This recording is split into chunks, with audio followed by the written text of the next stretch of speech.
తల్లిదండ్రుల సంరక్షణ బాధ్యత వారసులదే. Senior civil judge Venkata Mallik Subrahmanya Sharma. ఉమ్మడి కుటుంబ వ్యవస్థే వృద్ధులకు రక్షణ. న్యాయ సహాయం కోసం సేవా కేంద్రం ఏర్పాటు. తల్లిదండ్రుల సంరక్షణ బాధ్యత వారి వారసులే తీసుకోవాలని జగిత్యాల జిల్లా court senior civil judge Venkata Mallik Subrahmanya Sharma అన్నారు. జగిత్యాల జిల్లా న్యాయ సేవా సంస్థ ఆధ్వర్యంలో రాయికల్ మండలం ఇటికేల గ్రామంలోని నివేదిత వృద్ధాశ్రమాన్ని శనివారం సాయంత్రం 5:30 గంటల ప్రాంతాల్లో సందర్శించి వృద్ధాశ్రమాల్లో వయోవృద్ధుల న్యాయ సేవా కేంద్రాన్ని ప్రారంభించారు. ఈ సందర్భంగా ప్రభుత్వ చట్టాలపై, వయోవృద్ధుల సంరక్షణ పథకాలపై అవగాహన సదస్సు నిర్వహించారు.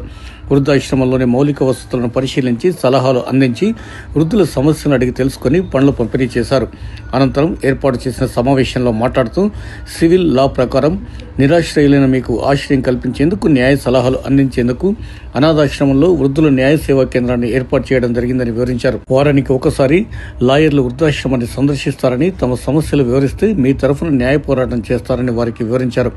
మీ సమస్యలను వారధిగా అడ్వకేట్ని కేటాయించమని సంబంధిత న్యాయవాదికి సమస్యలను తెలపాలని సూచించారు. తల్లిదండ్రులను పోషించే బాధ్యత పిల్లలదే అని, బాధ్యతను నిర్లక్ష్యం చేస్తే చట్టపరమైన చర్యలు తీసుకుంటారని పేర్కొన్నారు. వృద్ధాప్యంలో ఉన్న తల్లిదండ్రులను చూసుకోవడం పిల్లల యొక్క నైతిక, చట్టపరమైన బాధ్యత అని న్యాయస్థానాలు, ప్రభుత్వ అధికారులకు తమ సమస్యలను తెలపాలని సూచించారు. తల్లిదండ్రులను పట్టించుకునే పిల్లలపై చట్టపరమైన చర్యలు తీసుకుంటారని, అవసరమైతే జైలు శిక్ష కూడా విధించే అవకాశం ఉందని ఆయన వివరించారు. ఉమ్మడి కుటుంబ వ్యవస్థే వృద్ధులకు రక్షణ అని, పెద్దలను వృద్ధాశ్రమంలో చేర్పించడం సరికాదని హితవు పలికారు. రాష్ట్ర ప్రభుత్వ వయోవృద్ధుల సంరక్షణ చట్టాలున్నాయని, తల్లిదండ్రుల పేరిట ఉన్న ఆస్తిని వారసులు తీసుకుని సంరక్షణలో నిర్లక్ష్యం చేస్తే స్థానిక తహసీల్దార్, ఆర్డీఓకు ఫిర్యాదు చేస్తే సంరక్షణ ఖర్చులతో పాటు వారసుల వద్ద నుండి ఆస్తిని తిరిగి తీసుకునే హక్కు ఉందని వారు వివరించారు.